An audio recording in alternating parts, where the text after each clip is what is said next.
Good afternoon, everyone. They said I should start talking when I heard Bruno Mars, but I wasn't sure, but that was Bruno Mars, if you're like me and don't know your pop stars. So welcome to Climate Group's inaugural Asian Action Summit. Before I begin, if you're listening on headsets, you've got English on Channel 1, Channel 2 for Mandarin, Channel 3 for Japanese, and Channel 4 for Korean. So I hope you've had a really interesting morning and had a chance to hear from some of our fantastic guests and speakers about the exciting and important work that's taking place in energy and steel decarbonisation across Asia. We're really excited to be here today, bringing for the first time our successful Action Summit series to Asia as we look at the role that this critical region has and can play in the fight against climate change. Today, as you will have heard already, we are focusing on two of the biggest polluting sectors across Asia, energy and steel production. Asia accounts for 80% of global coal use and 70% of global steel production, so action in Asia is absolutely critical. As part of the fastest growing economic region in the world, countries in Asia find themselves at an exciting but also challenging crossroads, continuing to grow economically and drive prosperity for their citizens, while at the same time quickly moving away from coal, oil and gas to a more sustainable, greener future.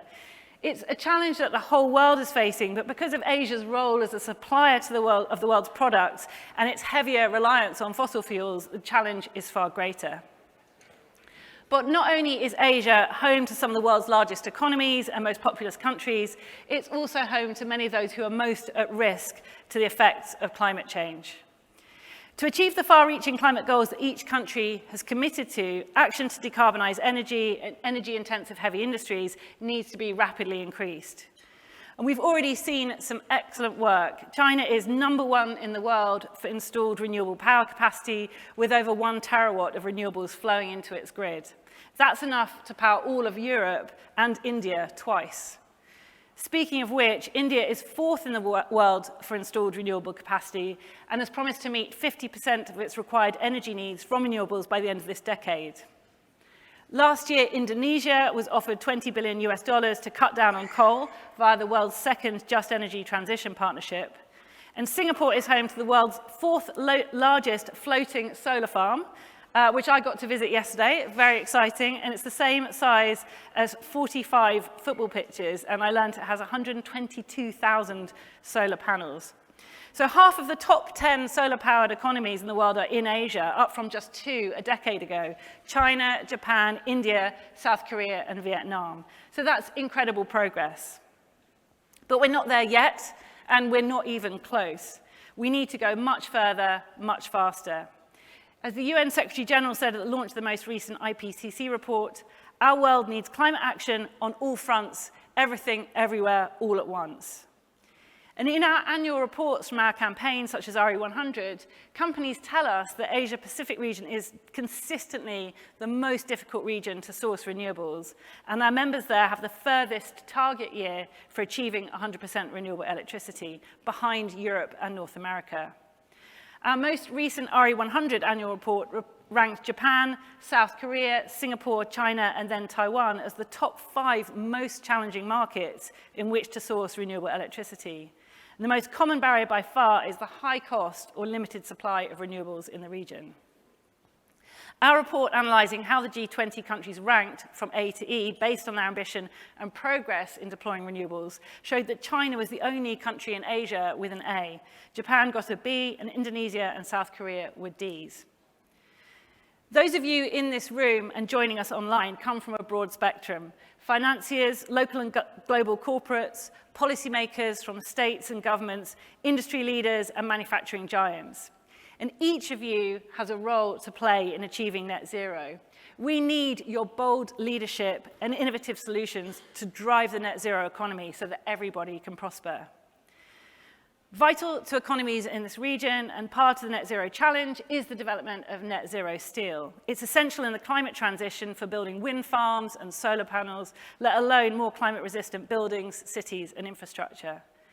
It's absolutely critical that steelmakers are making the investments they need to decarbonize steel now, if we are to make net zero steel in the near future. Business as usual is no longer good enough. We need action, we need leaders, and we also need to become comfortable with the fact that there will be costs associated with this transition. But we know full well that inaction will cost so much more. The work we do at Climate Group wouldn't be possible without the voice of strong corporate leaders, many of whom are in this room today and joining us online. Your support and membership of our programs empowers us to speak to policymakers and help change the agenda. Recently, the steel buying division of one of the world's leading shipping, logistics and container solutions companies, CIMC, joined Steel Zero and committed to using 100% net zero steel by 2050 at the latest. That's an incredibly strong signal to policymakers, investors and steel producers. If you make it, we will buy it. With our members, we've also delivered many of our policy successes in Asia. Through RE100, we've delivered targeted policy messages for the Korean and Indian markets. The Korean carbon neutrality and green growth plan includes language taken directly from the South Korea localized policy messages. And in April this year, ahead of the G7 high-level meeting on climate and energy, we sent a briefing to Japanese stakeholders, urging them to increase their ambition on renewables and demonstrate leadership within the G7. The age of cheap fossil fuels is over. Countries across Asia must take the opportunity to move away from fossil fuels and towards greener, cleaner, and cheaper sources of energy. The region can be at the forefront of the world's transition by leapfrogging the so-called bridging fuels and going directly from dirty energy to clean. Doing this will not only bring benefits in energy, but enable the decarbonisation of highly polluting heavy industries like steel production. Asia will continue to be at the forefront of the global economy for decades to come. Only by moving our societies and economies towards renewable energy can we continue to deliver economic growth while combating climate change. So with that, I'd like to thank all of our sponsors for supporting the event here today, along with all our other partners, and we'll move into our first panel. So the first of our spotlight sessions this afternoon is titled Cutting Through on Policy. And as I've outlined, huge strides have been made, but we've got a lot more left to do. With climate ambition firmly in place, a unified framework on renewables and clean energy procurement is now needed to fuel the emergence of a world-leading green industrial economy in the region. So joining me to discuss how we can help accelerate meaningful industrial policy are Peter Olsen, Director of Net Zero Innovation at the Department of Climate Change, the Environment and Water from the Government of Australia, Dr. Arunabha Ghosh, CEO of the Council on Energy, Environment and Water, and Ken Haig, the Regional Head for APAC Energy and Environmental Policy at Amazon Web Services. Please join me on the stage.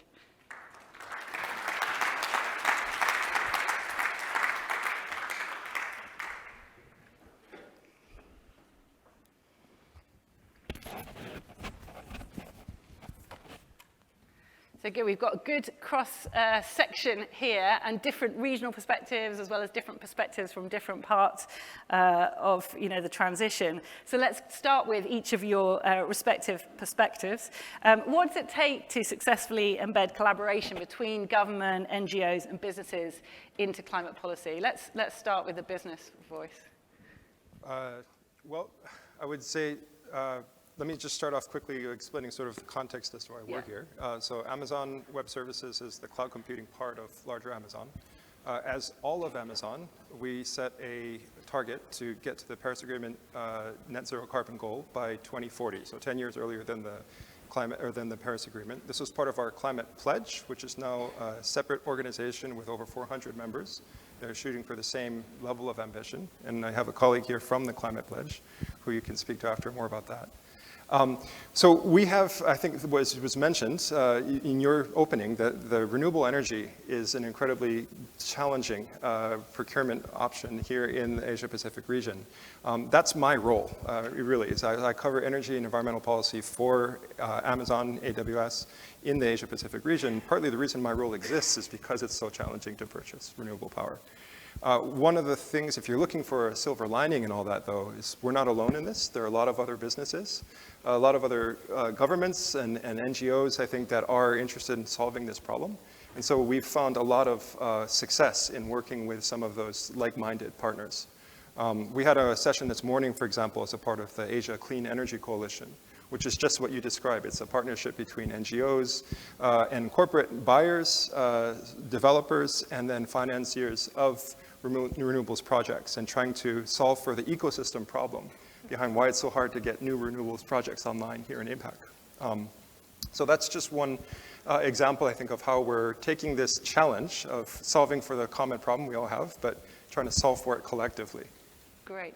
Arnava, collaboration. Yeah, collaboration indeed, because we've structured climate negotiations as cooperation games. So it's like you give some, I give some, and then you're trying to find the zone of possible agreement. It never happens. But collaboration is really how do you coordinate the actions, right? So let me give an example, and some of you attended Ecosperity might have heard me say this. As an NGO, we created a program called Powering Livelihoods. Basically, we tapped into what we estimated to be a $50 billion opportunity for using distributed renewables for livelihood activities, bring the energy transition closer to people. And we evaluated about 100-odd startups, selected about 6, and then about 9 more. So total portfolio of 15 companies. It's solar-based silk reeling, solar-based hydroponics for green fodder, textiles, milk chilling. And you take them to a scale where they start attracting commercial debt. Now that's private sector or startups with NGO. But then watching that, the government says, hang on, there is really an opportunity here. So India comes out with the first policy of its kind in the world that says distributed renewables for livelihoods. That then triggers a lot more interest from investors. I want to give one more very quick example. Often we talk about climate policy as a top-down story, right? We go as our national governments to climate negotiation and announce our NDCs.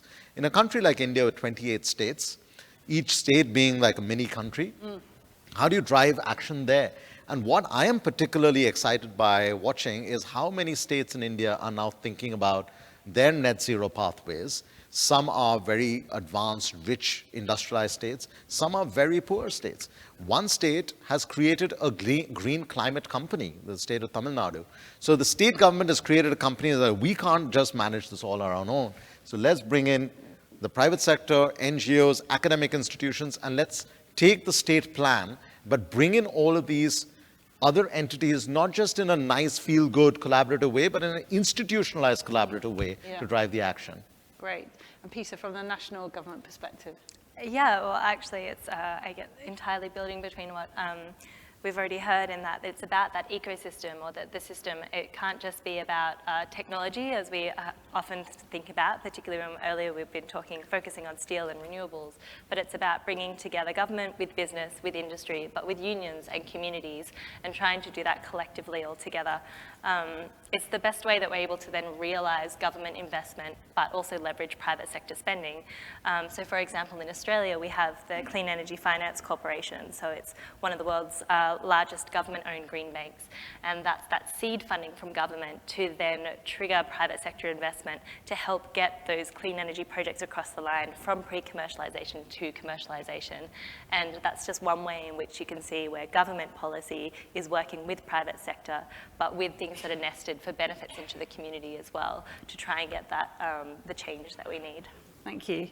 Arnava, so those are some of the benefits we've heard from all of you of collaboration. Can you talk about some of the barriers, though, faced by countries in Southeast Asia when it comes to really unlocking renewable energy policies? And also talk a bit about your experience with the Indonesia and India G20 presidencies.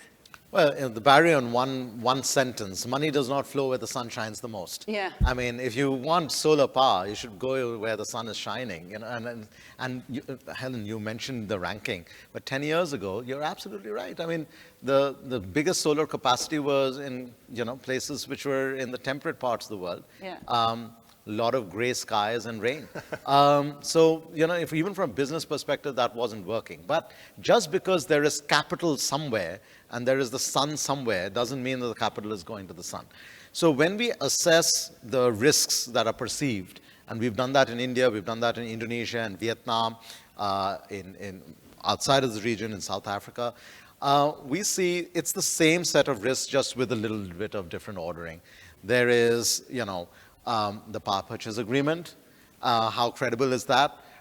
There is the transmission risk. And then there are those non-project risks. What will happen to my currency and my dollar-denominated debt? What will happen if there is a political upheaval? Now, you can actually break down these risks and then solve for them. And there is a way to monetize that. But the problem we have right now is that the hedging for each of those is additive.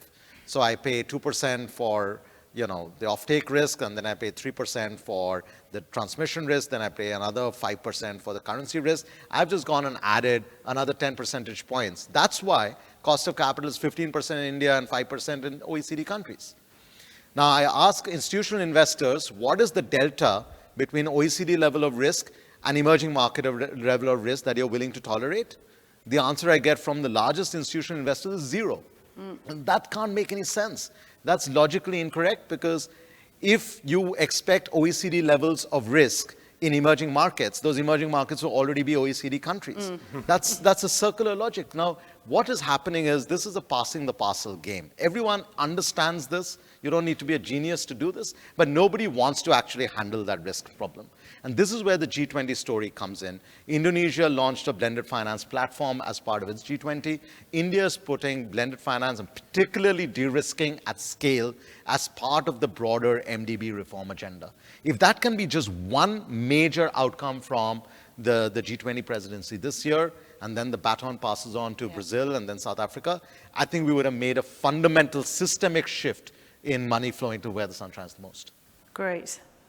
I was in India in February, and there's just G20 banners absolutely everywhere. So I can see it's like very core to the thinking at the moment. Ken, you were mentioning the Asia Clean Energy Coalition. What role do you see Amazon Web Services playing in sort of shaping policy and regulatory frameworks to support sustainable and environmentally responsible technology supply? I think often people see businesses as the kind of receiver of regulation and policy, but how do you kind of interact and shape it? Yeah, well, we can't do it alone. I think that was the theme that we started this with, that there are a lot of other like-minded and similarly challenged companies in our same position. So, the first thing I think we've done is tried to work with others in all the markets in which we're challenged, but trying to meet our 100% renewable energy goal nonetheless. India is a good example. We had worked with WWF India and CII, along with a bunch of other corporate buyers, to put together a proposal as to what it would take to establish the virtual PPA structure, a virtual power purchase agreement structure in India. We worked closely with the Ministry of New and Renewable Energy. We worked closely with the Ministry of Power on this idea. So here are all the hurdles. Bilateral transfer of renewable energy certificates, something as simple as that, which is something that we needed to fix.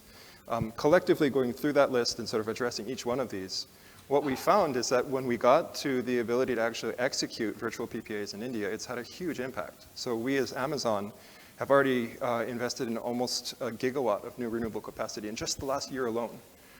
We got there because now we're able to purchase at that scale, but getting the conditions set for that was very much a team effort, right, by all of these other similarly challenged organizations. And we had a similar approach going on the G20 track in Indonesia last year. We announced a 210 megawatt project with PLN. This was part of the G20 announcements as well. On the backside of the JETP program, right, there's a lot of coal capacity that has to be retired before we can bring massive amounts of new renewables online. But we can get the process started by trying to drive that buyer's demand signaling, right, for new renewables projects in Indonesia. So we started on this. This is a team effort, again, working with State Department, the Clean Energy Demand Initiative, that they were running some of these, on the backside of the JETP program. The Clean Energy Investment Accelerator Group also we've been involved with there.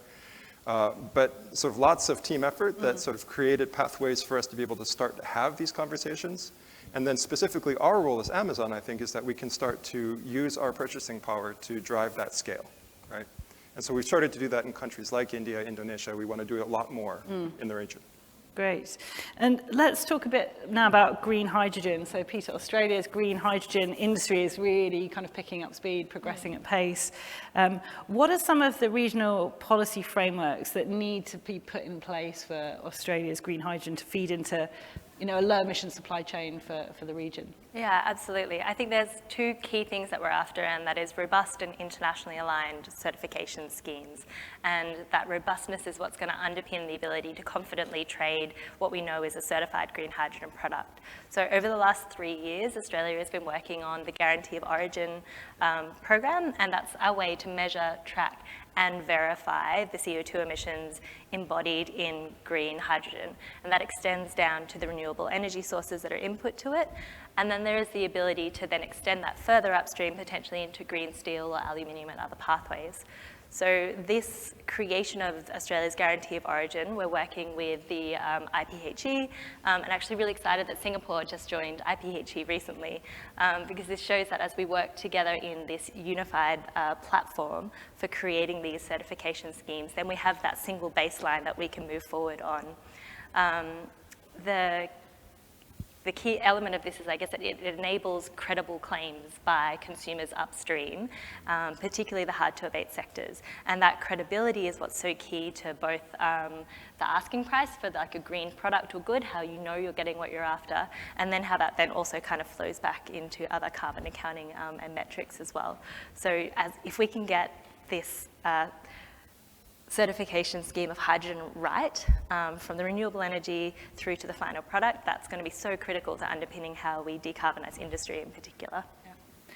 I might put you on the spot. Though I've been hearing a lot about obviously the US has got the Inflation Reduction Act, and I think different countries are reacting to that, and it feels like green hydrogen is one area where everyone is slightly, I don't know if you've got anything you want to chime in on that, like how Australia is seeing that and pushing. Yeah. Is it driving change quicker?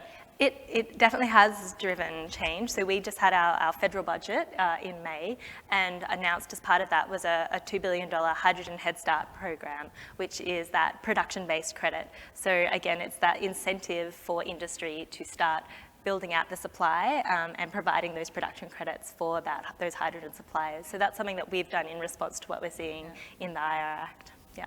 I think it's exciting. Well, as I'm quite neutral as to who wins this hydrogen war. But Arunava, do you want to come in on? Yeah, I want to come in on this. In fact, I just wrote a column with former Australian Prime Minister You did. It was fantastic. Malcolm Turnbull, and I think it's really exciting to see what's happening in Australia. It's exciting to see what's happening in India, in Europe, in US. What's not exciting is that why aren't all these countries collaborating? So, green, if green is back, green industrial policy is back as well.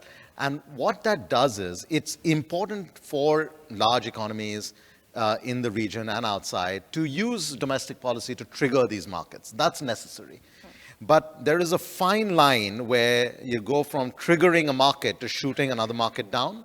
And that's my worry is, and I'm not pointing fingers at all, because all countries want to, grow this market for green hydrogen, which will serve as a critical industrial fuel. But if we end up, exactly to Peter's point, if we end up with these different standards and different certifications in different jurisdictions, you've ended up creating non-tariff barriers for a clean fuel. So I think the certification game is absolutely critical. The more we, if not harmonize, at least make them synchronize, and speak to each other. That's number one. Number two, we've got to diversify the supply chain here. So, there's like one supplier of the Nafion membrane that goes into an electrolyzer. No country, small or big, is going to build out, hundreds of gigawatts of electrolyzers capacity, thinking there's going to be one supplier in the world. So, figuring out, again, going back to your point about collaboration and coordination, what components get built where? How do we forcibly make ourselves more interdependent on each other so that then we are creating a larger, greater than the sum of the parts, green hydrogen economy that is more resilient and energy secure? Yeah, it's interesting, isn't it, that kind of, we talked about this at Climate Week NYC last year. Like, when do you, there's that saying, like, if you want to go further, go together, and if you want to fast, go alone. Yeah. So, like, when do you make those choices about when should it be go together and go further, and when do you just trigger that competitive thing and say, right, we're all going to compete on this? Well, I think competition is needed. I mean, if someone is able to generate the lowest cost renewables in a sunny place, theory of comparative advantage suggests that's where you should, have the renewables. But maybe another region has more of the water, and another region has the minerals to, put into an electrolyzer. If you say my economy is now going to be a vertically integrated firm, where everything I am going to do at the cost of everyone else, that's not actually competition at all, and that's what I worry about, and I think countries are sort of, sleepwalking into this future energy crisis. We're having a conversation in 2023, exactly 50 years ago, you had a world energy, the first oil shock, right? And we built up an energy security architecture for the world, which responds to energy fuels of the past. We need an energy security architecture that now responds to the energy fuels of the future. Yeah, it's interesting, because you get these conflicting, like the way that the war in Ukraine has changed the landscape, right? And there's some estimates that think it's brought the green transition forward, despite some of the ways in which it's pushing it back. So I think that war going hand in hand with the IRA has just felt like it's been a big landscape shift in the last year for some of these things. But moving on to talk about R&D, technology transfer, skills transfer, those are a big part of the Australia's bilateral agreements with India, Korea, Japan, Singapore. Can you talk a bit, Peter, about how those agreements on those aspects can help really drive a unified policy framework on renewables? Yeah, well, I think essentially, Australia's economy is outward facing, and so everything we do is based on, we need to have integration with those international policy frameworks on whether it's energy trade or if it's those mineral resources. And so, relating to renewable energy, we have created these climate and clean energy partnerships with those key countries that's focused both on the R&D and knowledge transfer, but also the supply chain in particular. And I think what's really important about what we're trying to do bilaterally with countries like Japan and with India is to demonstrate those supply chains. And so you can then use that as a template that we can then share with the region. So if Japan and Australia can demonstrate a clean hydrogen supply chain and trade opportunity, then that enables other countries to work out how to use that as a template to go forward. And hopefully you can then accelerate what we're doing. With India, we have a solar task force that was recently just announced. And so we're working with some of the expertise and innovation within Australia, partnering with the tremendous manufacturing capacity that we have within India to work out how do we accelerate the next wave of ultra low cost solar. And then that is something that we can then give back to the region. I think it's important to recognize, and we've already kind of heard already, that it's not necessarily about having the exact same policy frameworks. We're not trying to integrate everyone onto the same platform. It's about complementarity. So that's going to be key because we all have different competitive advantages. And so we need to make sure that what is working best for Australia is then put into play with what's going to work best for the region. And together then we end up with something that we can all kind of pull together in the same direction, although we will have slightly different policies based on what works best for our own country. Got it, thank you. Ken, can you talk a bit about how you collaborate with stakeholders to drive, impactful policy outcomes that both support AWS's environmental commitments and the wider sustainability goals in the region? Well, I think so. Something like the Asia Clean Energy Coalition, it's all about growing the pie for everyone. Right? Like we can solve for everyone's problems if we work together and just expand the availability of renewable power for everyone.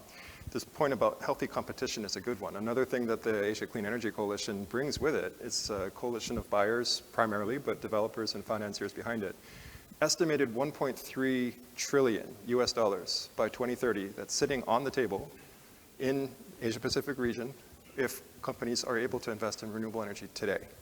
So the first countries that really increase the availability of affordable renewable power, increase the corporate renewable energy procurement options, are going to take advantage of that investment that's ready to go, just lacking the avenues sometimes for making those investments. So that's one of the things I think we've tried to highlight in the Asia Clean Energy Coalition kind of context. We just did a report yesterday, or 2 days ago, it was released here at Ecosperity. This is with Temasek and Gen Zero and Bain, where we were looking at what are the challenges to reaching the net zero carbon goals for Southeast Asia. So 85% of the decarbonisation targets really lie with energy primarily, and then nature is another area. But on the energy part, one of the things that talked about in the report is we need to expand corporate renewable procurement options. We need to find avenues for making renewable energy less artificially expensive and more competitive, right, with traditional resources. Another thing it finds, though, is that there actually is about 200 gigawatts of renewable capacity that's sitting idle because it's stuck in permitting and siting approvals. There's 90% of projects out there today are stuck in these permitting and siting approvals processes. And so this is another area when you say where can we work collaboratively, part of it is bringing sort of that aggregate demand as a carrot, right? Where can we start to apply sticks is, well, one easy fix, a low-hanging fruit that we could all address is can we get the pipeline of projects that are already ready to go accelerated. And so this is one area that I think we can work collaboratively on more. Yeah. Great. Yeah, I just wanted to jump in on that point because it's a really fascinating one within Australia as well on the permitting side of things. And I think something that we need to always be conscious of is the land that we are want to put new renewables on, it is someone's land. And that's why social license in the clean energy transition is so important. And so coming back to at the start when I said it's also about unions and communities, we know that this needs to happen and at pace, but we can't assume that everybody is on board with this, and to them sometimes that seems like a sacrifice. So it's so important that we're all out there having conversations around the ability for other people who haven't necessarily had to have energy generation on their property before. It's a different type of energy generation, but they're now being part of energy generation in a way that they weren't previously. And so the social license component for clean energy infrastructure is something that's quite core and quite interesting. In Australia particularly, we are making sure that we are going to be working closely with First Nations communities. So we have a First Nations clean energy strategy that's being developed. And that is a critical way to ensure that First Nations people within Australia benefit from the clean energy transformation in a way that they didn't from the traditional fossil fuels transformation as well. So I think, yeah, the social license element is another way to make sure that we're progressing at pace, and we can't just forget the people who live where this energy needs to be built. Yeah. Do you want to come in on that, Arna? Well, I fully agree with what Peter's saying, but I think at the end of the day, we will kind of run out of land, especially if you're looking at very densely populated countries. I mean, Australia is a slightly different example. So the point I'm trying to make here is another agenda item for collaboration is designing the power markets of the future, where pretty much every roof becomes a solar generator, not just some far out solar park somewhere. But it's not just about the rooftop generation. It is that combination with the district heating and cooling, combination with electric vehicle charging, combination with small businesses running on this. Now, that linear approach, generator, transmitter, and distributor, and that power market that we've had for 100+ years, is we keep thinking about distributed energy as an afterthought. You got to start thinking by 2040, 2050, when we are hitting net zero, actually power markets, this centralized approach towards power systems is probably going to be the exception rather than rule. Now, to have that kind of a system level transformation, all those grid operators going out of their jobs, but you will have many more kind of smart appliances, smart algorithms having to optimize for this. It's a whole new, world out there that has to be still created. Yeah. I know we're in Asia. The UK is the exact opposite. So currently there's 70% public support for onshore wind. And this week they calculated the speed of permitting means it will take 4,700 years to build all the onshore wind, because the permitting is going so slowly. So it's kind of the other end of the telescope on that social license. People want it, but... Bit of unnecessary trivia. 4,700 BC was when popcorn was invented. Sorry. So, you get it all, the facts. Yeah, there's that thing of like we're nearer in time to the pyramids and all that kind of bit. Anyway, so it's very depressing. But I think there's a role for businesses, NGOs and governments in that sort of social license piece, right? Just our sort of final thoughts then, or calls to action from any of you in terms of what you'd like to say to everyone in terms of collaboration, whether that's sort of examples or just some points that you want to make, just to sort of wrap up the session. Ken, I don't know if you'd like to start. Yeah, I think there are a lot of opportunities for collaboration, even in the social license space. I think, you know, it's Australia, New Zealand also, I think, has quite progressive policies in terms of engaging with indigenous communities. We just announced our first renewable power deal in New Zealand with Mercury. This is a 50 megawatt wind deal, but it all starts with consulting with the Maori iwi, right? And in getting that approval and buy-in from the local community. And it's great to see the same with Aboriginal communities in Australia. We have, 2 years ago, we announced our first offshore wind investment in Japan. And one of the challenges there was around how do you get buy-in from those coastal communities and the fishers communities who were concerned about, you know, not just, you know, one-time inbound investment with the construction process, but how is this going to lead to long-term jobs? And it will disrupt the fisheries. One of the things that we started to do there is we are investing not just in the building of the new wind turbines, but we're also providing some of our STEAM education programs. So like we do with AWS, the science, technology, engineering, arts, and math, right? That we do with the local schools and trying to help understand that our investment is not just in the infrastructure. We're there to be a partner for the long term. So we're hoping that more of this kind of emphasis on the social license part, and thinking about how the communities in which these projects are sited are included in the benefits from investing in more renewable power will help on that front. Thank you. You know, Alan, you talked about green hydrogen. We've not talked enough about, you know, who's going to buy that green hydrogen, right? And I think we've got to, it's going to require a different level of coordination and collaboration to create sufficient offtake for these new fuels. Green steel is one obvious thing. India's cabinet approved the green hydrogen mission in January. And by April, 13 task forces were created by the Ministry of Steel on green steel, and we are supporting several of them. But steel itself is an intermediate, it's an important industry, but it's an intermediate product for something else, often a car, right? And the car is also an intermediate product for something else, the service of mobility. So when you're aggregating demand, you have to actually finally think of what is it that what is the utility I'm deriving from this thing? And then saying, you know, how do I bring in the right set of stakeholders?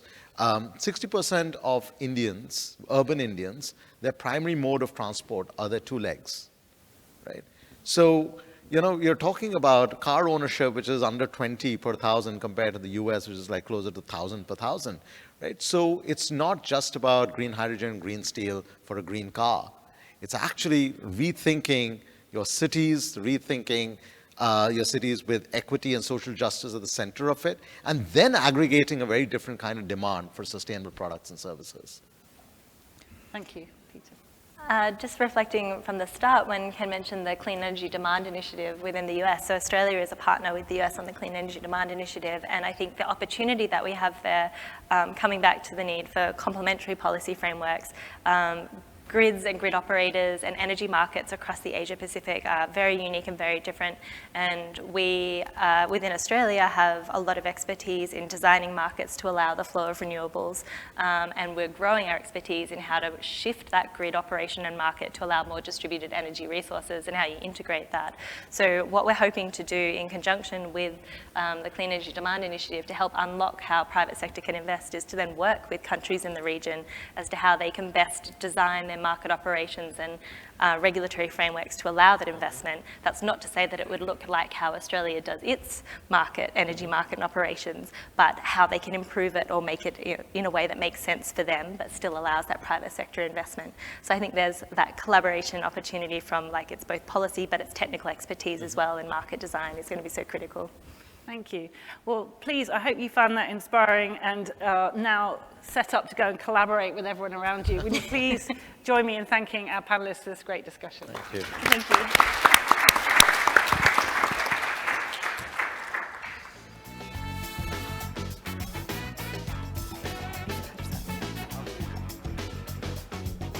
I need a headset. I need translation, don't I? Amazing.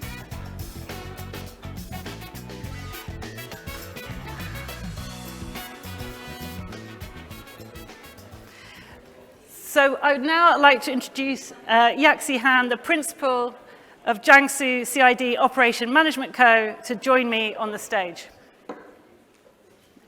It's coming.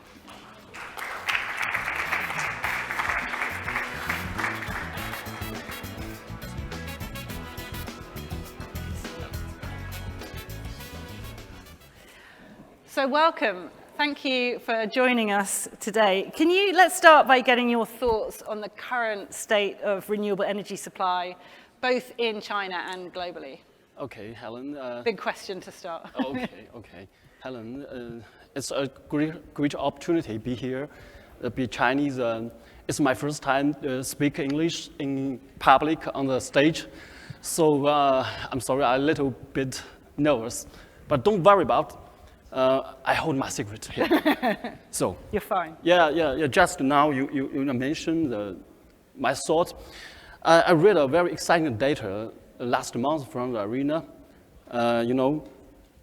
Even with global energy crisis, the renewable energy is great new records. Here are some data I will share you. In 2022, renewable energy installation in the world is 3,372 gigawatt. New installed renewable energy is 285 gigawatt. And for the new installed power capacity in the world, renewable energy occupies 83%. So I also noticed that the renewable energy is in Asia, Europe, and America. Is increasing remarkable, There are 1,630 gigawatt in Asia and 52 gigawatt in Europe and 29 gigawatt in America. So solar power and wind is developing very quickly. They occupied 90% of all installation in the 2022. I'm very excited to sit here because I see a lot of many people work on it. We have same target, we have the same dream, in order to keep the global warming at 1.5 centigrade. And now every continent, every country, and every region, we are doing one thing. Developing the renewable energy and increasing the green electricity generation and improving the proportion of the green electricity usage. This is all based on the past 2060 Scope 2. They can solve the carbon emission from purchasing electricity. That's my thought. Great. Yeah, I read the data from Irina. 2022 was the first year that investment in renewables and investment in fossil fuels were the same. So renewables are now going past in terms of new investment, yes. Which is great. How do we address some of the inconsistency and the compatibility challenges around global power system standards? Yeah. We all know that we have the power grid structure, methods, and standards has different in many countries and regions. And this difference, maybe the system, different standards, also has the different evaluation result. And this, for example, people always ask me, does the company use a pure green electricity in the produced process? That's a very good question, a big question. The difference makes people confused and block the development of the zero carbon globally. So we hope to solve this problem and make the globalization of the zero carbon system smoothly. We make a attempt. We hope to achieve the capability of the power system standards in more than one region. Maybe, for example, to meet the standards of Chinese and the EU at the same time. Yeah. So under this core value, China Solar, China Solar cooperate with Jiangsu Dafeng to build a low carbon industry park, a park. So we established a joint venture to operation organization to unify the planning, the construction, management, and the services. The joint venture is responsible for the zero carbon development plan of the park, and we also built a zero carbon management platform. A platform can monitor the carbon emissions. Most importantly, we set up a trading management system to unify the green power supply and green certificate trading. We hope this can help us to reduce indirect carbon emissions and offset the energy consumption. So lastly, we can provide the carbon-related services, such as product carbon footprint and maybe the carbon emission verification for companies to reduce direct the carbon emissions. So we also cooperate with so many international organizations such as TCG, maybe the BISI and IMI and the Vera. So we also communicate with the EU department. We want to achieve the compatibility of the power system standards in low carbon industry and the EU, to unify the evaluation system and to integrate the green power certification and the carbon footprint certification with international standards. That's very important for us. So we set up a professional team to provide consulting, the management and trading services for the whole life cycle of the carbon emission target. The park is a sample for me, I think for all of us, to provide a way to decarbonization for the world. Okay. Thank you. Yeah, I think with these things where you've got differences, it's easy for people to say it's too hard to do something because it's different. So if you can get rid of some of those challenges. You started to mention the Jiangsu Dafeng Port Economic Development Zone. Can you tell us about that? Can you tell us about the location of that and how that came about? Okay, I will show you one picture. Okay, I expect everyone can focus on the picture. So why we choose the Jiangsu Dafeng? I think we have the three reasons. The first of all is the green energy. Dafeng has a great number of the wind and solar resources. Now the installed capacity of new power generation has over 4 million kilowatts. The first of all, then the generator needed nearly 10 billion kilowatts electricity in 2022. By the end of the 2025, the offshore wind will be 8 million kilowatts. More than 2 million kilowatts have already been connected to the state grid. Onshore and offshore PV station will be more than 1 million kilowatts. Finally, the green electricity could be connected and transmitted to the park. And this is traceable. And this is coal competitiveness as well. Secondly, for the natural environment, everybody can see the picture, the left and right.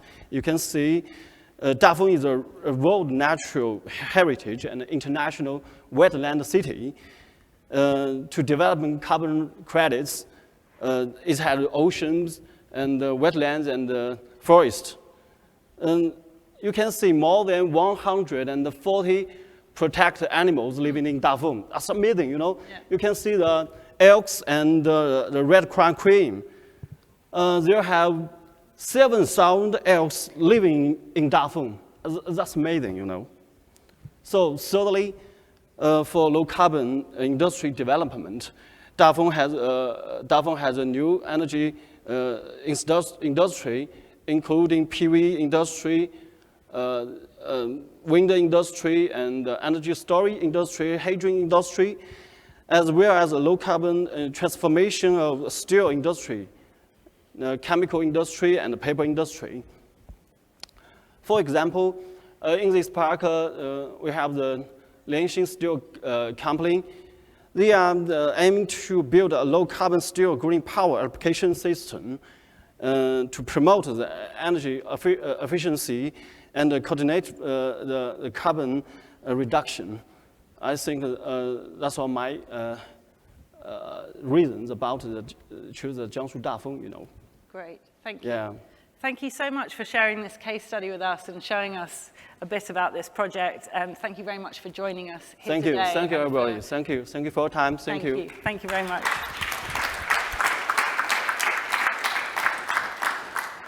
And with that, I'd like to invite Climate Group's Executive Director for India, Divya Sharma, and he's going to lead our next group of panelists onto stage for the next session. Thank you.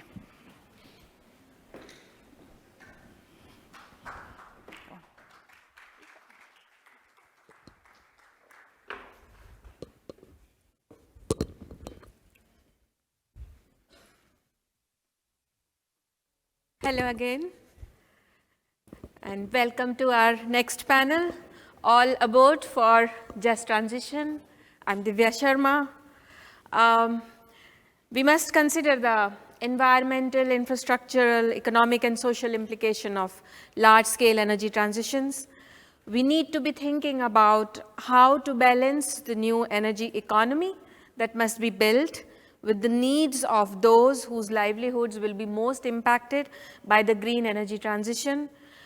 Today, to discuss on this session, we have 3 great panelists to join us today. I would like to call upon them to please join me on the dais. Mr. Joo-Jin Kim, founder and CEO, Solutions for Our Climate. Ms. Sharon Burrow, former General Secretary, International Trade Union Confederation, and Mr. Nick Smith, Executive Director for Growth and Low Carbon at the South Australian Department for Energy and Mining.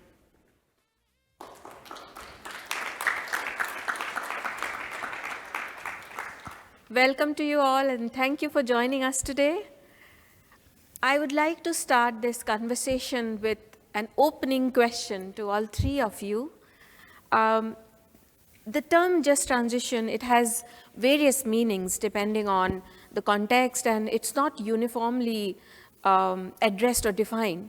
So if you can please, each one of you, take a moment to briefly outline how this works for you and where you are working, in what context and sector, and how does it relate to the wider just transition conversation in your sector or in your region. It will be really great to understand what are those differences that you see from your work coming forward. May I ask Sharon to start with it, and then Nick, and maybe then Joo-Jin. Yes. Thank you very much. And it's very clear for me what just transition means, but then we spent some almost 15 years campaigning to get the concept into the 2015 Paris Climate Agreement. So if you look at the, and I won't read it out to you today, but if you look at the preface of the Paris Climate Agreement, it lays out very specifically a set of frameworks. I would argue today that I certainly have a slightly broader perspective, but in simple terms, it means that our economy for the future cannot be built on the current model.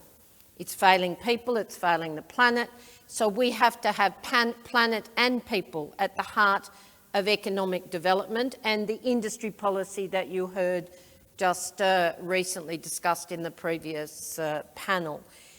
It's very simple, really. If you're going to see transition, and we have to see it in all industries, then energy is the foundation, certainly begins with energy, but doesn't end with energy. It is about people, place, nature, decarbonisation, all structured in a way that makes sure that there's a security that people can trust, that it builds hope. So when you think about all the industries that we've heard about in the last few days, they all need to transition. And at the heart of that transition, if you're talking about people, is in fact very simple recipes. It begins with structured dialogue. You heard Aranuba talk about a kind of structure that is amazing in India, where the plan's there, but they brought institutionally the various actors together, including the corporations, finance, working people, communities, etc., and said, how do you do the job?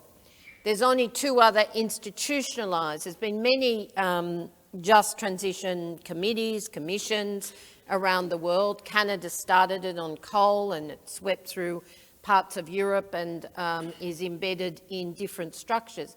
But there's only 2 institutionalised and therefore embedded structural dialogue statutory authorities, if you like. One's the Scottish Just Transition Commission, which started off as a single standalone, now continued.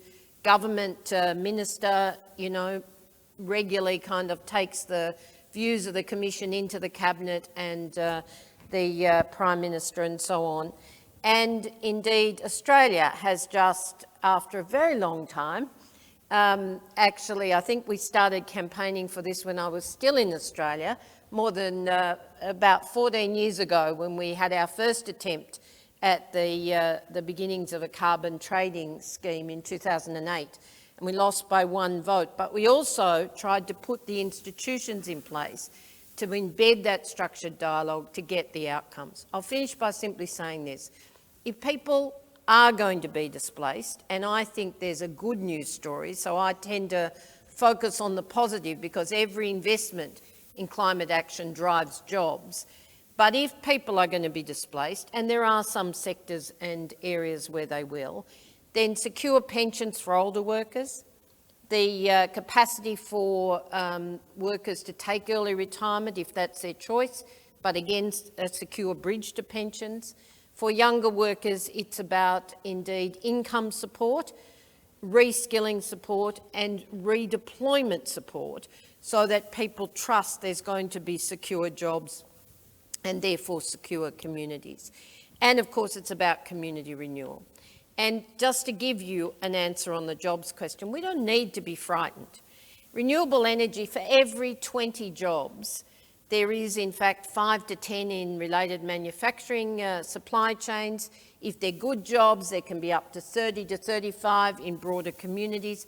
That's how you sustain and build communities. And I would argue, and I did this morning earlier, that with those hard-to-abate sectors, which people have tended to see as potential for stranded assets, and they could be, but also stranded communities, if we are serious about things like green hydrogen development, then you actually not just protect those jobs and the communities in place, but you have the potential to expand them. So just transition at its heart is really saying, are people involved at the table, workers and the communities? Do they have trust? And do we have a plan that is putting those demands at the centre of our economic future? Thank you, Sharon. That's a great start of the conversation that will follow. Nick, what do you think? Yeah, look, for me, it pretty much comes down to added value. For everything that we touch in every part of the economy, the environment, the people, how do we add value, not just in, from my perspective, South Australia, but how do we add value to our trading partners? How can we leverage our natural competitive advantage in, very low cost wind and solar, and our resource capability in Australia, and how can we take that and help our trading partners to decarbonise whilst not giving up their economy and making sure that they are able to transition over a longer period of time, but still able to achieve their Scope 1 emissions coming down and their Scope 2 emissions. So in South Australia, we've reached 70% renewable energy, and we have over 42% of households with solar panels on rooftops. That's the largest single generator in the state, but it's all disaggregated and it's very difficult to manage. Now, we've got 11 virtual power plants running together to try and pull that together. But we recognised very early on that some of the cohort that were missing out were the people that couldn't afford to put pay the capital to put solar on their rooftops. So people in social housing, tenants who rent properties, there's a real disconnect between the renter getting the benefit and the landlord having to pay to put solar on their rooftop. So, you know, how do we develop policies that drag those things together to create value for everyone? And then, you know, we're in the process of releasing we've just released a Hydrogen Renewable Energy Act for the future, which we're out for consultation on now. And then we think about, why are we doing that? Because we don't want to have vast amounts of renewable energy locked up and land banking going on. We want to use it or lose it. But also we can look at our First Nations and our Aboriginal heritage and our environmental heritage and native vegetation, and make sure that we're actually adding value and that we're not putting things in places that are sensitive. So I think that's sort of where I see a just transition. It's about creating better value for everyone. Thank you so much, Nick. Yes, it does keep things into perspective. You also talk about policy and you talk about legal issues around just transition, which is as important as the things Sharon had just brought forth in her response. Jujin, same question for you. Yes. Your reflections, please. As a person coming from a climate advocacy organization, just transition comes to us in two perspectives.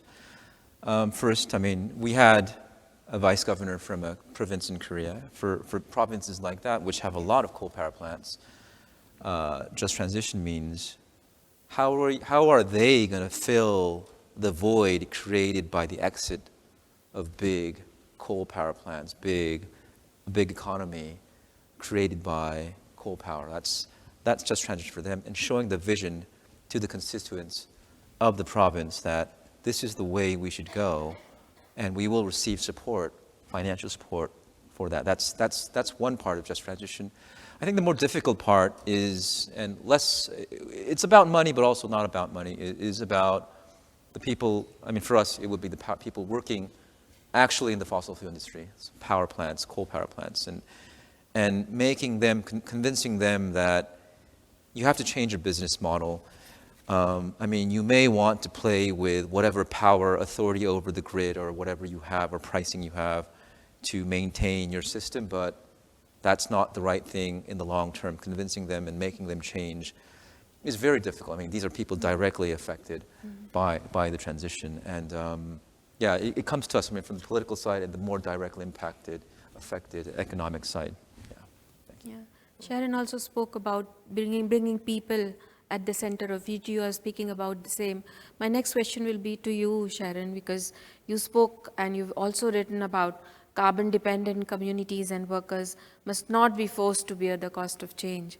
What strategies can be employed to minimize the economic disruptions faced by individuals and communities whose livelihoods are dependent on industries that will be impacted by green energy transition? So I think it's, you know, I can tell you the principles. If you have people at the table from the beginning and the plan is clear, it's co-generated, it's accepted by communities, by workers, then you actually get the loyalty of both workers and communities. I made the point repeatedly this week that if we're talking about climate and employment proofing our future, then nobody's more interested in the company being sustainable and therefore surviving than the workers themselves. So having them as part of the mix is critical. But I also think it helps to think about examples. And I suppose because Nick's sitting next to me, but one of the earliest Australian examples, not quite perfect, but almost perfect as a transition piece, let down by an international energy company actually, but Port Augusta. Port Augusta was an extraordinary case study because indeed the local unions, those who were, including the workers in the coal-fired power stations, and the young people, the climate activists, the local council, And indeed, the local committee of citizens, which was headed up by, it's a bit unique in Australia, but the wife of the flying doctor in the country, the doctor who headed out in a plane when people in remote areas needed help. And they had a plan.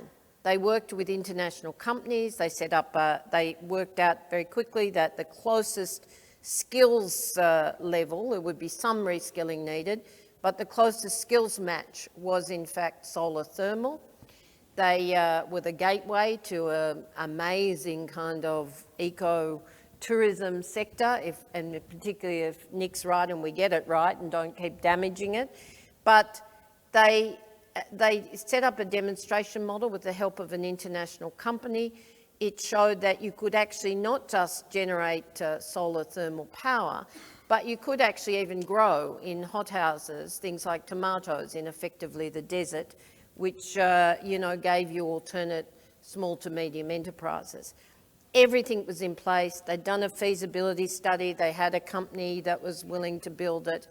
The commitment from the major international energy company was not to close down the power station for, I think it was 5 more years, but in fact they did just that. They closed it, with virtually no notice. It still happened. The transition is quite a healthy one, but it was a devastating piece of one part of the sector one part of the group of actors not taking responsibility for being part of the plan. So we learned some lessons from that. The other example I would give you is much closer to home in this region, and I used it yesterday. There are many of these, but the first time I saw and met the salt miners, who were women in India, being assisted by the Self-Employed Women's Association to actually transition to solar-powered pumps instead of diesel pumps, it not only made so much sense, it actually saved the outlay on fuels for the women themselves. And they could they were trained to set up the solar panels themselves. They could take them home to their villages when they weren't being in use and help build reliability and livelihoods in the village setting. There's many I could tell you about across the world, but indeed some of them are terrible stories, and we've seen lots of stranded communities and workers, but these communities don't have to pay the price. If in fact we start from the very beginning of saying, well, what's the plan to protect and grow jobs where we can, or to renew and grow new jobs where the traditional jobs are not possible because you can't substitute renewable energy, etc. Thank you so much. And also thank you for mentioning SEWA, because they are doing some great work in India, not only around just transition, but also economic empowerment of women in general. So thanks for bringing that out, Eugene. Yes. Picking up on this point, Korean shipyards build 80% of the world's LNG carriers, and the sector's workforce will be hard hit by transition. Yes. What can be done to mitigate these risks? Oh, well, that's a question to be resolved. Yes. I mean, climate change as a transition issue comes in various regions in various forms. South Korea doesn't have mining, but we have a lot of shipyards, which basically is the oil and gas industry in the country. As I said, as Divya mentioned, 80% of the LNG carriers around the world are built in shipyards in the country, and according to recent analysis done by Climate Analytics and our team, is that under the 1.5 scenario, all LNG ships that are being built right now in shipyards are stranded, which means there will be gaps of employment in the region. And the shipbuilding industry, well, our power utilities is about 20,000 to 30,000 people. Our shipbuilding industry is, in low times, 100,000 people. So it's a lot bigger industry. It's not as big as mining, but so I think in order to address the same theory applies. There will be areas affected, and showing a new vision of how the area can be developed. I mean, the new economic vision of these areas will be important to minimize the political impact and the economic impacts. of the upcoming transition. But can I just jump in there, because I heard Maersk on a panel in the Steel Summit this morning talking about the partnerships that they're building around clean steel, which will help some of that. And I'm just, before you throw to Nick, I asked him the question sitting at the table for this very reason. Nick's expertise, apart from, or one area of his expertise, is obviously in the safety question around transporting ammonia, green ammonia, I hope. But nevertheless, I did ask the question, how easy is it to retrofit those LNG carriers? Because you can see there will be a transition, just as there will be with pipelines. So they're the questions we have to ask. What's the plan, even if it's 10 years out or more? That's right, yeah. Yeah, and I think from my perspective, you know, the LNG ships may not be required, but can we repurpose them for liquid hydrogen? I don't know. It's another 90 degrees cooler. Is the vacuum going to work effectively? But also, there will be more liquid organic hydrogen compound carriers, probably a greater demand for ammonia. So I think that we'll see replacement of industry. So I'm hopeful. So it might need some reskilling, but I don't think those workers are going away anytime soon. Well, but the reality is that you don't have a lot of hydrocarbons coming out as much as, I mean, you won't have a lot of ammonia, because renewable is essentially very domestically sourced. So that might be the reality. It's still something to be discussed, yeah. Nick, can you, because we started this conversation, would you like to come in with South Australian government's experience on the phase out of the Lee Creek coal mine and efforts to repurpose that legacy infrastructure? Yeah, look, I think, you know, thanks Sharon for talking about it, because it is a really interesting experience. You know, in 2016, the coal-fired power station shut down. The coal came from a regional community in very far north South Australia in the Flinders Ranges at Lee Creek. That had always been a company town built for 3,000 people, and suddenly it needed to be right-sized to support a community of about 150 to 200 people. So the transition around that is still ongoing, but we've nearly completed it. But all of the houses that were built in the early 70s had asbestos in them, so we had to work through all of that. But one of the things that we did do was, once we had the asbestos removed, was we created opportunities for Aboriginal building companies to do some of the demolition and actually win about a third of the work that was available there. And that was really important in terms of creating upskilling and capability in Aboriginal nations, by and large, are largely lower socio-economic.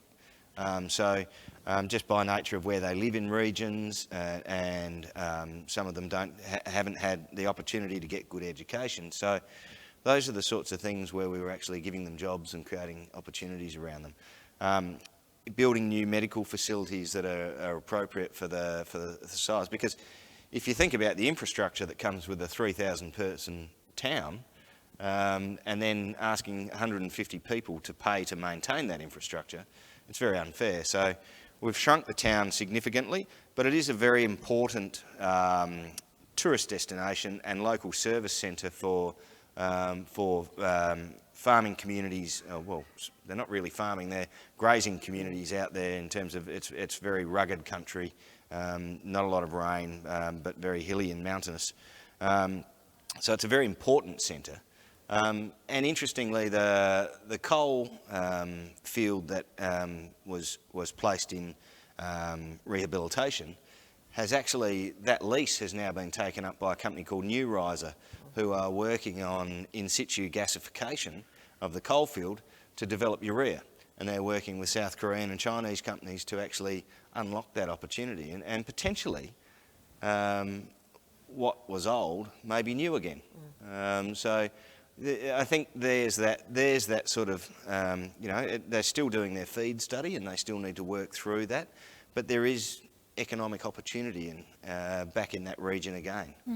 But the lesson is to do the planning faster. I mean, these were early kind of movers in a sense. Now I would hope the experience in many countries is that you do the planning ahead of time. Because if the certainty is there, and again, if people have some sense of what's possible, then you will get a lot more hope and trust. But the other thing that is vital is to recognise as we're planning ahead, there'll always be a demand, particularly with our cities, for smart grids. But we will eventually see the scales tip to a distributed energy model, may or may not involve grid dependency, and that is playing out in Australia. I've been really, I've just returned home from after living in Europe for 12 years, and I've been intrigued to see how fast some of the Indigenous communities are being supported to set up distributive models of clean energy. That again will underpin livelihood development, and that in itself is worth both watching and planning for, so that we can learn the lessons for the next iteration. So Sharon, to you, and let's take a bit of a bird's eye view around this. What role can international cooperation and partnerships play in facilitating a just transition in, say, Southeast Asia? And how can countries collaborate to address the social challenges and also opportunities associated with energy transition? Oh, I think we definitely need I said earlier this morning, if you're going to do green hydrogen and do it well, you need partnerships. Yeah. If you're going to actually support just transition, then there is no industry that I know of that is not interdependent in some way with other jurisdictions or indeed international support. So it's vital, but it's also got to depend on, the players in situ wanting to actually take the journey. So if you don't have governments that want to support and see that their people are looked after, if you don't have companies who accept that responsibility, then we know what the end result is. There are communities all around the world in previous transitions that have been devastated because we didn't get it right ahead of time. Right. This time, Asia is on the cusp. It's a slow mover, but it has the best potential to help the world decarbonise if we get it right. So I think that warrants both finance support, it warrants planning support, it actually warrants the intersectionality that's being talked about in this forum very openly, particularly across the ASEAN, but into Australia, around the Pacific, but then to look at the international institutions for a very different approach to the way we particularly talk about finance. Because if we don't de-risk, if we don't actually look at currency discrimination, if we don't take a longer view, and workers have more than $40 trillion in jointly managed trustee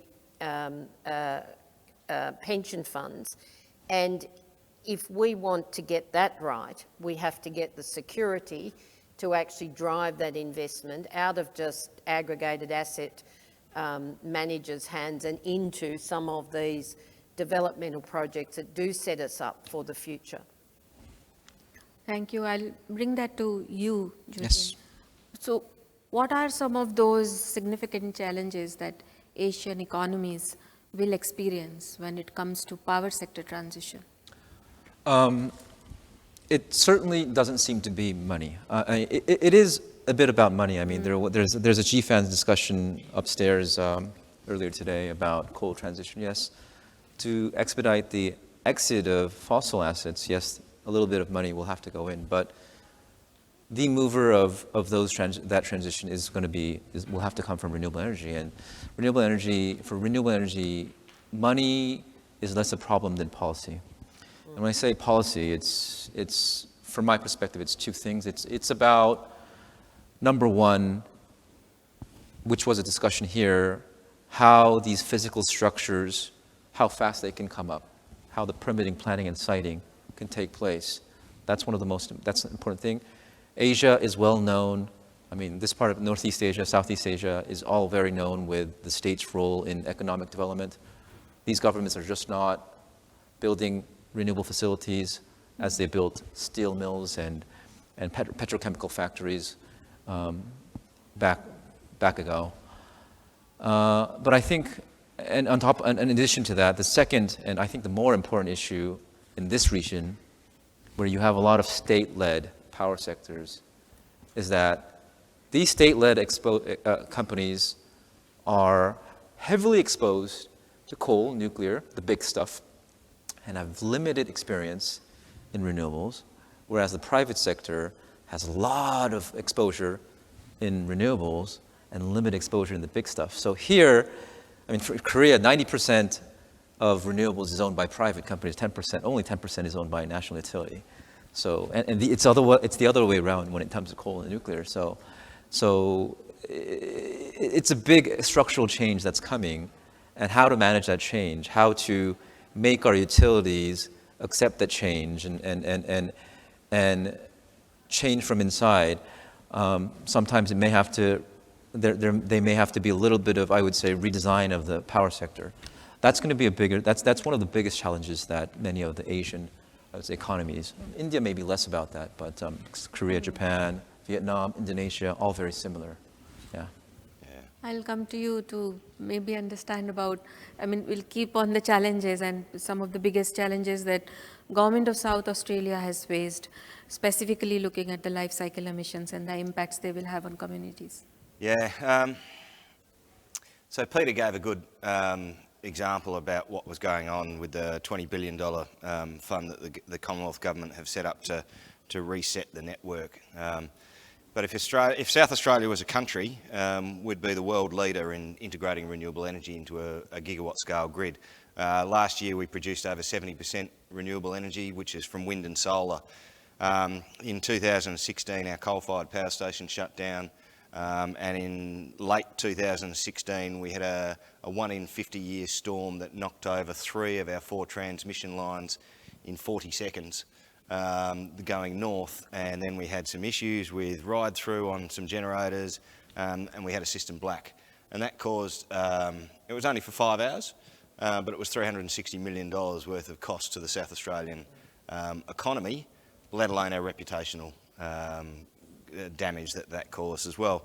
So we have done some enormous things since then, because you may recall that Elon Musk offered to build the world's largest battery in 100 days or do it for free. So we had the big battery at Jamestown, which is now, it's 150 megawatts. In September it produced the world's first synthetic inertia, which is pretty amazing. We're already at 70% renewables. We've done the easy part, and now we've got the hard part to go for the last 30%. But we're on track to do that by 2030. And what we're starting to see is enormous interest in hydrogen and renewables in South Australia. We have visibility of over 50 gigawatts of electrolyser projects that are being proposed to be built. We did a hydrogen export modelling tool some time ago, a study that has been sort of reinforced with the work that we did with the Port of Rotterdam that showed that you could export hydrogen to Europe cost competitively as ammonia. But it showed that you need about 2 gigawatts of renewables for every 1 gigawatt of hydrogen electrolysers. And the sweet spot for us was 60-70% wind, 30-40% solar, which would give in excess of 70% utilisation across the whole year. Now, most of this infrastructure is going to need to be built in regional South Australia, where it's very open, very low population density, but there's issues with Aboriginal heritage and Aboriginal native title. Well, not issues, but we need to bring them along for the journey. We need to make sure that we've got, in fact, we've done a whole mapping of the solar and wind in South Australia, all 1 million square kilometres of us, and down to a resolution of 500 metres by 500 metres. so that we can work out where we will release renewable energy priority areas. And we engage very, very early on with our First Nations people. In fact, we spoke to them before we actually spoke to the government in detail, because we wanted them to have input and engagement very early on. We want them to understand that this is happening on their land and they have opportunities to benefit from this. And pastoralists will also gain the opportunity where grazing and farming in these regional locations is very weather dependent, and so it can fluctuate wildly in terms of the revenues that you earn from year to year. Having fixed income from having wind turbines or solar panels on your station is great for pastoralists.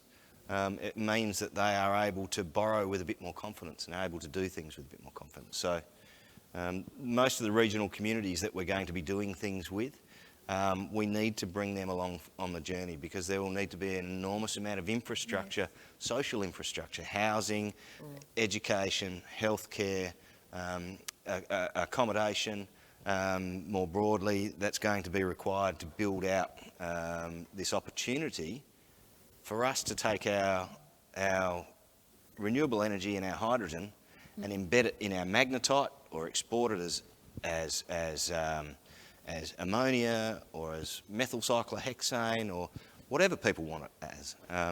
But it's all going to happen in the regions, and there's a massive shortage of workforce in those regions that we need to address, and there's the opportunity to upskill the regional communities more broadly and create real value for South Australia.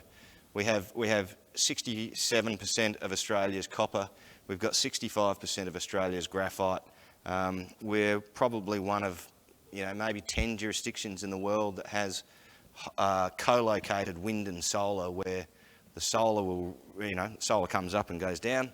But in the early afternoon in South Australia, the wind flows from 1 or 2 o'clock in the afternoon, and it runs through until the early hours of the morning, 3 or 4 a.m. So it's an incredibly good resource, and we're very lucky to have it.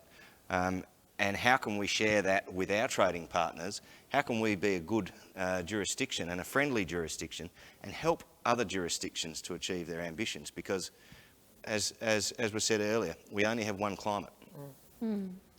So there's 2 answers there to your question. One is that by having that central capacity for planning on a smaller scale than Korea, let me say, in population terms, but nevertheless, that should make those state-owned utilities actually more able to to take the journey. And the second one is bringing people with you, because, you heard Nick talk about engagement right from the beginning, compensation. I've already had communities reaching out because, they know I'm home and we started this a long time ago in some states, and they haven't been consulted by companies. So what you're getting is resistance to new transmission lines on agricultural land and so on. And you just think, why on earth weren't they included in the conversation from the beginning?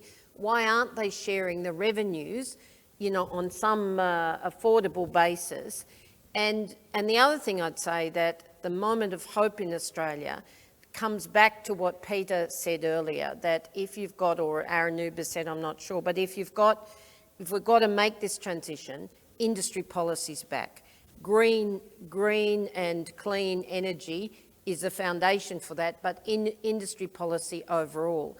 So Australia's government now, with some very good state government plans, is actually looking to what is Australia's response for Australia, not to the IR Act, but for Australia. And that's something that they say they want to get in frame by Christmas, let's see. But it really means governments are again picking up not doing all the work, but picking up the responsibility to make this journey. Great, thank you. I have one closing question to all 3 of you again. What do we need to see from COP28 later this year to ensure that the progress that was made on just transition in COP27 continues, and on positively, definitely? Well, I think I made that point earlier. There has been a lot of discussion on what's bad, I think, and renewables was kind of considered as it will happen, but there are really serious impediments. The planning siting, people assume these as technical. More messages on renewables, what the national target should be like, what the global level target, how that should be translated into global target, what kind of policy barriers have to be addressed, permitting, piling, and siting, and having more fair and climate compatible power systems, those kind of things, and having diversifying supply chains. Those things I think will have to be more discussed in UN discussions. Nick? Well, I'm not so confident about this year's COP, let me say. Let's hope I'm wrong. But we are still seeing competitive wars that are, you know, pitting gas against renewables, and what's always been accepted as a transition technology is really now being advocated for as an elongated, you know, business as usual, but on a cleaner scale. We do need transition technologies, but we also need to set the standards that are very tough about emissions. So we need a toolkit, both transitionary. What I worry about is that we've got vested interests in fossil fuel companies who, by the way, have had a lot of time. I personally stood in front of my friends in the divestment movement internationally and said, don't divest in fossil fuels. Coal, absolutely, we've got to get the transition right, but these companies can transition. They have the capex, the technology, the skilled workforce. You know, let them put plans out there that are transparent and make it happen. It's only gone this far. There are some very good companies around the world, and you've seen Ørsted and others, of course, here, but it's only this deep. And that's a global crime, really. So until we shift that and say, look, you know, why is it that you're frightened of transforming your companies, you know, into clean and green companies for the future, saving jobs, you know, shoring up communities, building resilience? I don't understand it, because it's about short-term profits when we've got an existential crisis that requires a medium to long-term solution. But for people, they are very frustrated with their governments. The NDCs don't match the need. So it comes back to, can we get the jurisdictions to work together? Can governments give each other confidence, but doing it through the partnerships with business, with unions, with civil society, that make that future that we desperately need to stabilise the planet possible? I think the jury's out. Thank you for bringing that perspective, Nick. Look, I think for me, harmonisation of standards, whether it be certification of origin, carbon accounting standards, safety standards are critical, from a hydrogen safety perspective, from renewables, lithium-ion battery standards, all those sorts of things. If we can get that harmonisation right, it minimises cost. Yeah. And minimising cost means that it becomes more economically viable, which means that we can deliver it faster. So I think those are the things for me that actually make, that's what I'm sort of hoping for out of COP, is that we can get a real focus on what are the key things, what are the key enablers that we need to do from a harmonisation perspective that everyone can pretty much agree on. These are the standards we're going to apply, because I think that creates certainty from an investor perspective, certainty from a policy and a regulator perspective, and it underpins the faster adoption of renewables and decarbonisation of hard-to-abate sectors. Well, that brings to the close of the session. Thank you very much for such an engaging conversation. I learned a lot today from all three of you. And thank you all, the great audience that we have today. Let's again welcome our panelists and thank them. So thank you for being with us today.